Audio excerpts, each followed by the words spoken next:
Assalamualaikum sahabat. Saya ni gulai lemak tadi kan, kobis. Ya, lemak putih kobis. Kobis bulat. Saya makan ini je. Sebab saya macam malas-malas, macam tak larat jugalah. Efek daripada tekak yang kuat tu kan. Tapi saya duduk kat dapur kecil ni. Saya duduk lama-lama kan. Saya masak jugalah. Takkanlah tak masak. Saya masaklah slow-slow kan. Apa yang boleh dimasak. Jawapan ini je lah. Dengan tekak tak boleh makan pedas-pedasnya.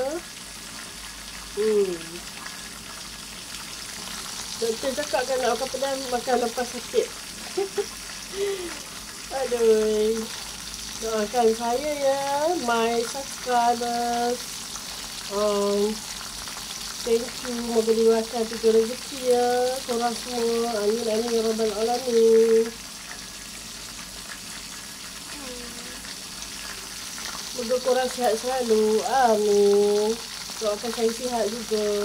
Amin. Ini saja videonya. Okey, jumpa makan semua. Jadilah rezeki kan. Ini member husband ni bagi. Tak habis lagi. Sebab ada daging kan, berselang-seli. Kalau sakit tekak lagi tak langkah daging.